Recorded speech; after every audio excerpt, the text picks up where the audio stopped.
Hello, welcome to another episode of the Social Workers Rise podcast. My name is Catherine Moore. I am so glad to have you. We are here this week with our guest, Christina Broderick-Royes, LSW, and this is actually her second time on the podcast. So welcome back, Christina. I'm excited to be back. Yeah, so glad to have you. So just as like a side note, I absolutely love the work that Christina does because she is just a trailblazer in the entrepreneurship world as far as social workers being able to empower themselves to leave any kind of toxic work environment, to make the money that they want, and to really just achieve that freedom that a lot of people are looking for. And Christina, I feel like you're such a trailblazer and a leader in this area, and you provide so much hope to us fellow social workers. So thank you so much for the work that you do. With that being said, tell us about what you do. Who are you? Yeah, so I am Christina Broderick-Royes. I'm a licensed social worker in the state of New Jersey. And I am the founder of Intention Elevation. We are a consulting and education firm that works to elevate and amplify historically marginalized communities and those that support them. And so what that means is that we do work in the consulting side. We're working with education programs, organizations, corporations on becoming more mental health forward. And then on the education side, we do business coaching for social workers, equipping them with strategies, skills, resources, and support so that they can take their own skills and turn it into a profitable service-based business. Awesome. So today we're going to talk about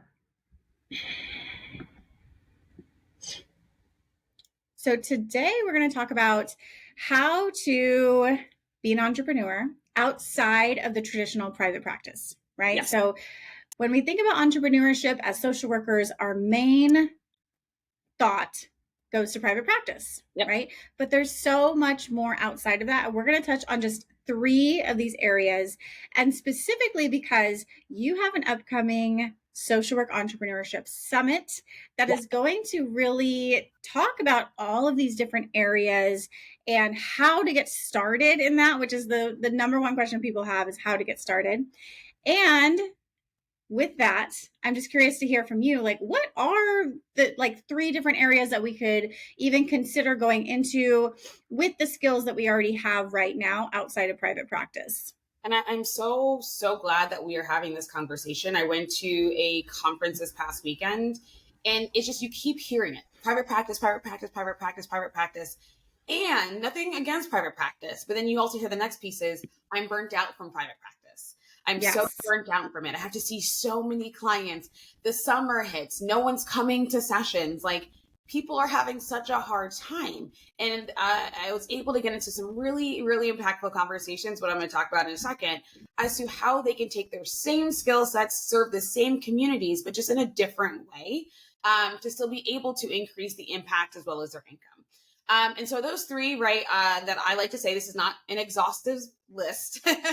People can definitely do more, but is being a consultant, number 1, being a trainer or a facilitator, number 2, as well as being a coach is number 3. Those are like the 3, I think, common ones that makes it a little bit easier for us and our skill sets to transfer into. Interesting. So let's break those down one by one. First, you said consultant. So I've heard this word and I have a general idea of like what they do, but I know that this was not talked about in grad school, like ever. Consultant was something that I always envisioned, other people with like an MBA, a master's in business to be able to do. So what would a consultant do? And like, what does that even look like? Right. And it's funny, this is bringing up this like video I saw once where they were talking to like the big 3 consulting agencies. And it was just like, what do consultants do? And it's like this, no one ever like has a straight answer. But essentially the way I like to define it is that as a consultant, especially as a social worker, you're helping organizations break down and strategize and get support as well as a solution for a problem. Right. And so what that means is, so I may do consulting in program design and development. And so the university may say, we want to increase our mental health initiatives but like, we don't really know how to do that. And so they'll bring our team in and we help them best understand what they're looking for, understand the needs of the students, and help them develop a program initiative that they will then implement, right? Like, we're not the ones that are implementing all of the stuff. We're not there on campus every day. We just serve as a consultant, helping them piece together what's needed as when they go out and they do the implementation.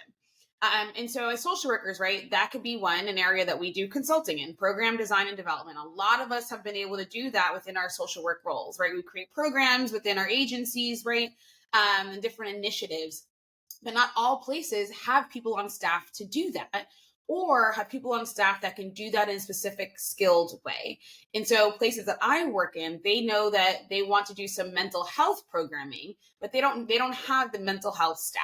And so what we do is say, well, how can we utilize the skill sets of your employees to integrate mental health into that? We also can do consulting around assessment and evaluations. Again, it's something that I think all of us have been trained to do, assessments and evals. You can just do that, right? Where they bring in people to just do the assessment and the evaluation, then you hand it back to the team and they take it and they run with it. We can also do strategy. I had a university call me and say that they have the staff. They just need a strategic advisor. They need someone to they have all the pieces to the puzzle, but they don't know what puzzle they're creating.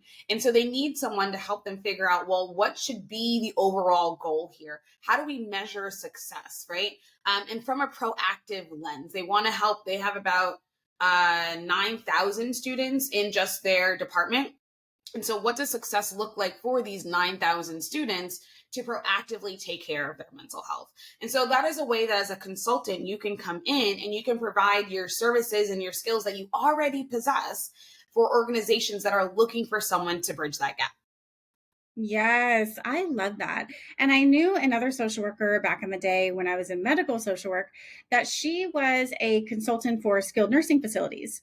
So these nursing facilities who would call her in to either design their program. What does a social engagement type of activity look like? The activities calendar, who do they need to hire? What kind of skill set do they need to have? And also be there to consult when there's something like a crisis going on, or they need some sort of additional support. What do we do with this family and this client? And so that was her role. She didn't actually work at the nursing facility, but she was able to help various facilities and make a very good paycheck doing so. Because for a lot of the organizations, it's a little bit more cost effective to kind of have someone come in, do this, set it up, versus paying someone a full-time salary, right? And so that it can be very beneficial for organizations to work with consultants in that capacity. Definitely, definitely. So next we're going to touch on trainer. Yes. What exactly are we talking about? I mean, I think we have a pretty good understanding, okay, we train people, but what do we train them on? And, what does this look like? Right. So being a trainer or being a facilitator, it can be on a myriad of things. I think about one of our former social work incubator members, and what she does, she helps facilitate trainings within the child protective services arena. And she's helping to enhance some of the foundational practices and skills, right? So they bring her in as the trainer to do so. In my company, we do a lot of both trainings and facilitation. So for example, tomorrow we're going to Arizona to work with a college out there and facilitate a 3-hour training for their staff. And their staff that are directors and program managers that are looking particularly on how we can best strengthen their skill set to support first generation low income students.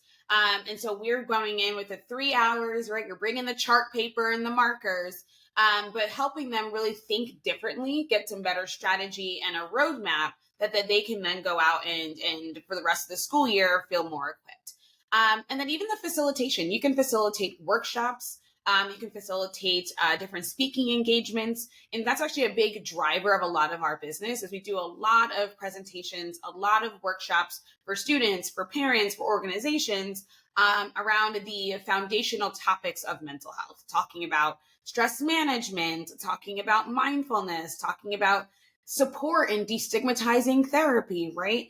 And so a lot of organizations are looking for people to facilitate these kinds of conversations, right?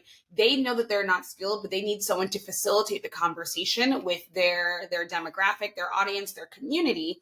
And so they look for people like us to bring in. So that is what it can look like as a trainer or facilitator. They tend to be shorter, meaning like as a consultant, that can usually be maybe a couple of weeks, a couple of months, maybe a year, depending on how long that engagement is. As a trainer or facilitator, you might be coming in for 60 minutes, 90 minutes, maybe a couple hours, right? It's not as long term as it may be as a consultant.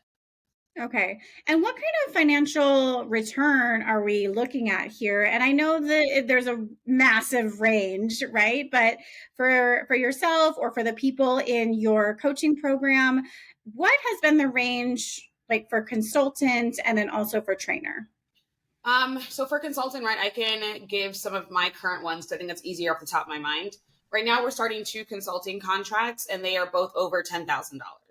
And in terms of my time and my energy and my effort, it probably comes out to about maybe 10 to 15 hours of work, right? Over Okay. about 3 to 4 months. So not bad. Actually, it's probably less than that. It's probably about like closer to 6 to 8 hours of work, right?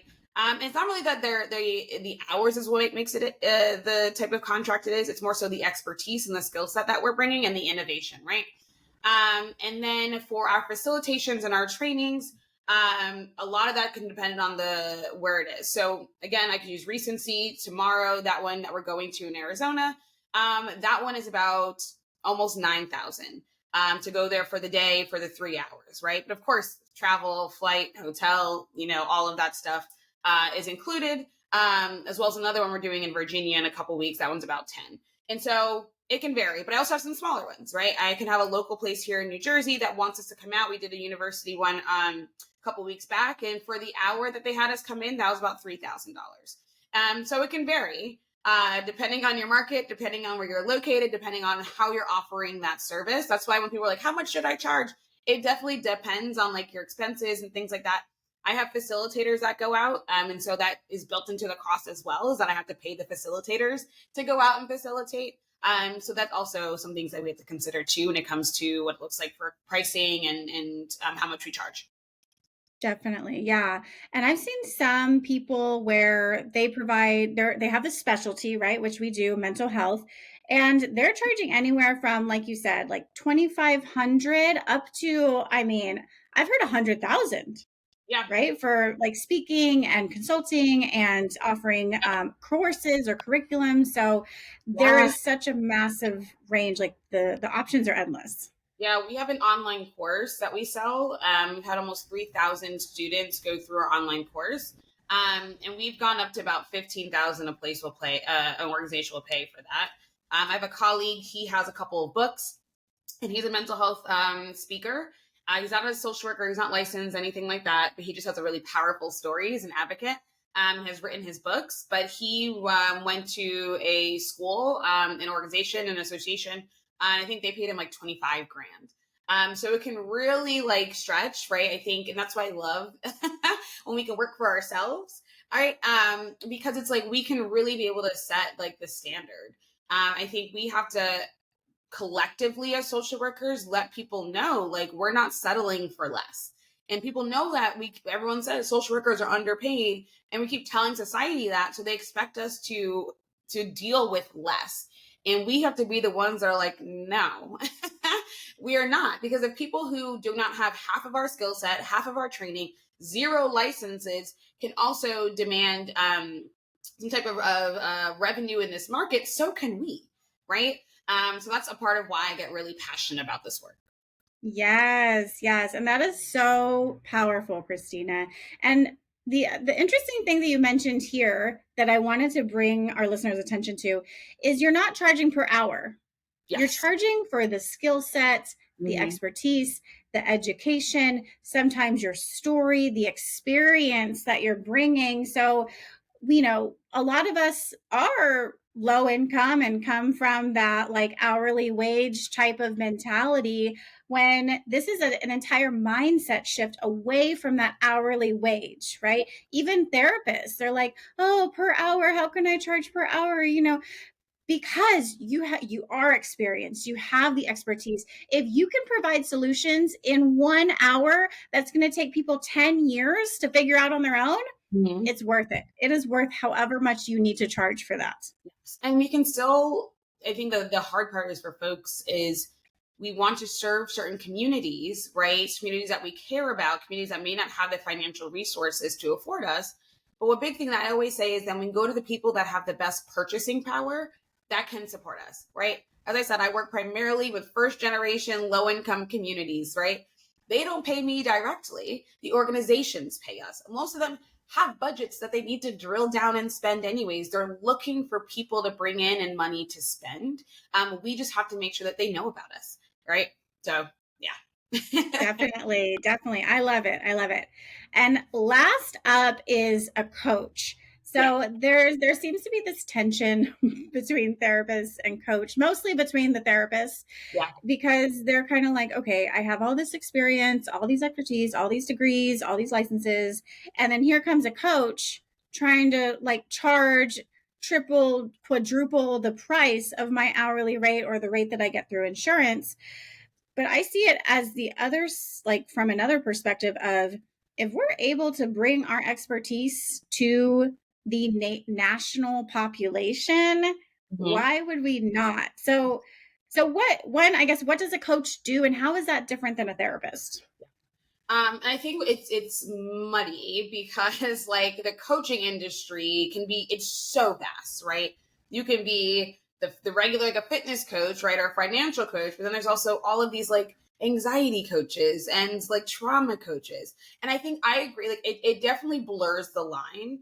But what I like to, the way that I kind of create the line, I think people should be able to like be really clear, is if you have the skill set to know whether or not somebody requires more intensive direct treatment, that should be therapy, right?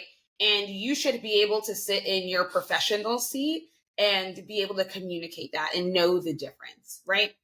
The same way that we know whether or not someone is diagnosed with something or not, we need to be able to have the ability to say, okay, I can understand how this may be perfectly fine to do as a coach, but actually this is starting to teeter into like you need more true therapeutic support and resources. And so as a coach, right, it's the ability to work with individuals directly, like one-on-one or as a group, to help them achieve the different goals and milestones that they have. And so for us as social workers, I've seen an amazing array of what this looks like. I said at this conference I was at, people blending their skills with being a financial social work, right? And so they're talking about the mindset piece, the financial piece, like how they're helping people in those spaces. We have a past incubator member and she does keto coaching. So she's licensed and certified in a couple different areas. So she's blending her social work background and license there with well, like her fitness certifications and things, right? But you guys said this can happen on what's called either the B2B or the B2C level, meaning on the B2B is business to business, where organizations can actually pay you to be the coach for their employees, right? So maybe they need a wellness coach. And so you're able to help the employees with their well-being. And then you're maybe again you sit your expertise, and you can say whether or not maybe you need to divert them to the EAP for more direct therapeutic support, or is this something you can continue to do within that coaching space? Or on the B2C side, business to consumer, where people are directly coming to you and paying you directly to support them in achieving their goals. I love that, because there's such stigma around mental health still. Mm-hmm. And if it takes a coach to be the one to say, okay, I need more help in this area, it takes a coach to be like, okay, I'm able to help you this way, but you really need to look at getting therapy, right? Mm-hmm. Because there's more of a need. And so Yeah. if that person can be that bridge to help that person get more in-depth therapy, I am all for it. Because Yes. I mean, culturally, we get help from all sorts of different places that is appropriate, right? So therapist is one, but also there's the minister, right? A Mm-hmm. lot of people go there when they're suffering. There's the counselor, which I've had like, oh, you're the counselor, not the therapist, Mm-hmm. right? So whatever term people need to use, if a coach makes them feel Yeah. like that's culturally appropriate, I'm all for it. Yes. And it's all about remembering that we are still bound by a code of ethics, right? And so we don't want to be out here doing things unethically. If you are not skilled, if you are not trained to support someone in a specific way, then please don't, even if it's using the word coach. Yeah, Like, we still are bound by a code of ethics. And so you don't want to get yourself in any trouble and or cause harm to other people as well. definitely. Definitely. Awesome. Well, I am so grateful for you, Christina. And I want to let the listener know that there is an opportunity to learn more. If you want to learn the how behind what we're talking about here, then you definitely need to be at the Social Work Entrepreneurship Summit, which Christina is the spearheading, the leader, the president, CEO. I don't know. You're putting it everything together. So tell us, what was your vision for this and what can we expect when we attend? Yeah, so the summit came about. So I run a longer program called the Social Work Entrepreneurship Incubator. It's about 6 months long, and so I'm in the middle of cohort 3. But there was this need that I'm recognizing. I'm like, okay, how can I support people in this in between who are not yet in the incubator because the doors aren't open yet for the next cohort, but they need support, and everybody's coming to me with the same questions, right? How do I get started? How do I start getting clients? Like, how do I market myself? And so me and my team were like, okay, let's put together a summit. It's just kind of like a intro, if you will, actually into the incubator. What I mean by that is that we are bringing in our trusted experts to cover a lot of the foundational pieces that we need to know and understand when it comes to running a business.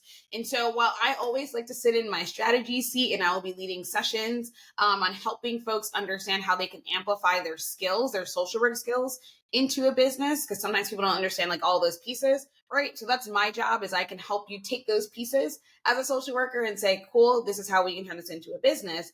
But then we have our experts on finances, right? Like, how do you run a profitable business? Question, how do I pay myself? How much should I pay myself? What about taxes? We get that information covered by our expert on finances, Ashley. Then, of course, as we mentioned earlier, the mindset piece is the biggest piece. The biggest piece. I actually wanted her to kick off the conference, but she's in California and she was like, that's really early for me. And I was like, that's fair. That's fair. So she's coming in the first day in the afternoon. But it, like, time and time again, and even me, I've been doing this for years, the mindset stuff will keep us back. It keeps us playing small. It keeps us not charging what we think we can, right? As we said earlier, it keeps us in this mindset of hourly and like, how can I do this, right? And so she's actually a licensed social worker herself. Her business is all centered around, and has been for years, on helping business owners with mindset. And so I was like, oh, I have to bring her in. So that's gonna be really great. And then we have our experts on marketing and sales, right? The crux, I think, of running a business. It's like you can create it, but then you got to tell people about it. And that's what the marketing piece is. How do we actually market ourselves and market our business, and so that we can, next expert, do sales, right? How do we actually sell? We are terrified of selling. What do we say on a sales call and like all of that stuff? So we have our experts there. And then we have our beautiful entrepreneurial panel, because I think it's important for people to hear the real. Like, what is it really like being a social worker and being a business owner, and what does that look like? And so I'm so excited to have you, Catherine, on that panel. Yay! The amazing Joy Britt and Harleni Vasquez, to have the four of us have a true, honest, real conversation about what it looks like to be a social work entrepreneur. And so that is like what the summit is all about. The vision, again, is just for folks to be able to come in to get that clarity, to get strategy, to get support as they're looking to build and or grow their service-based business. I love this because this is perfect for you if you're at all interested or currently pursuing any of the topics that we talked about today: consultant, trainer, coach. And even if you are in private practice, you can still benefit from this summit. Is that right, Christina? Yes, ma'am. Right. If you are a private practice, or even you're thinking of a nonprofit, they're still businesses, right? And so there is a lot of business acumen to learn in the summit that will be very transferable into either of those avenues, right? As I was talking to someone this weekend who has a nonprofit, And I was like, well, thinking about these areas, right? Consulting, training, speaking, how can you generate revenue from those streams to then funnel into your nonprofit, right? As a private practice, yeah, we're not talking about panels and getting therapy clients, but I'm sure you want to know how to have a profitable private practice. I'm sure you want to know how to market your private practice effectively. How do you get more people in the door? You will learn all of those types of skills that'll transfer either into that private practice space, the nonprofit space, but then in general for a service-based business. The only thing we do say we won't do is products, meaning if like you're selling t-shirts or mugs, right? Like we're not going to really cover that piece, but again, can still be helpful if you want to know the business basics. That is what we'll definitely cover. Awesome. Well, thank you so much, Christina. And go to the link in the show notes, click on the link for the summit and snag your ticket there right now, because I don't want you to forget. I know that you're busy. So go there right now. Open up your show notes. I'm not kidding. Open up the show notes. And it's I a will virtual. wait.